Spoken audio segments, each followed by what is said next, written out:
Agroege ürün bilgilendirme programına tekrardan hoş geldiniz. Bugünkü konuğumuz Bostur sülfasit.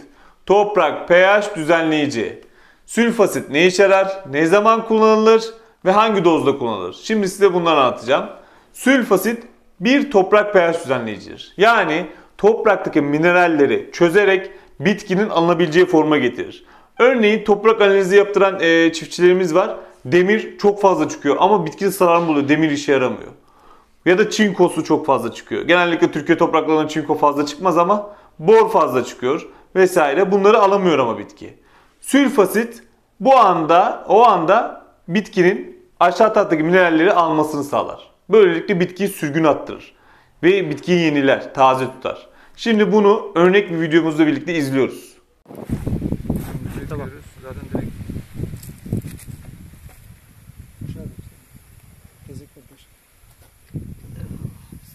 su döküyoruz mu?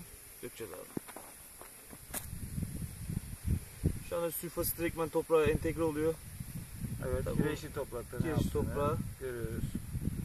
Burada kireç taşlarımız.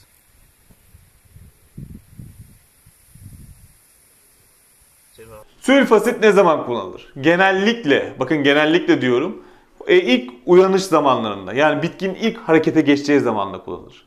Tüm meyve ve sebzelerde kullanılır değerli izleyicilerimiz.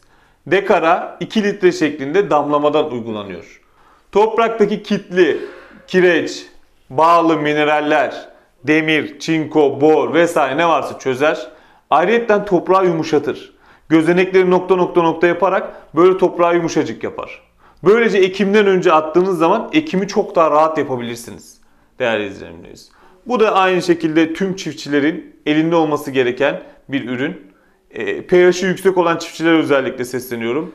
Kesinlikle uygulayın. Anında farkını 24 saat içinde göreceksiniz. Tek yıllık bitkilerde 24 saat içinde farkını göreceksiniz. Bizi izlemeye devam edin. Aşağı taraftan abone olabilirsiniz. Ürün hakkında en ufak bir sorunuz varsa aşağı tarafa yorumlara yazabilirsiniz. Çiftçimizin mutluluğu bizim gururumuzdur. Sağlıcakla kalın.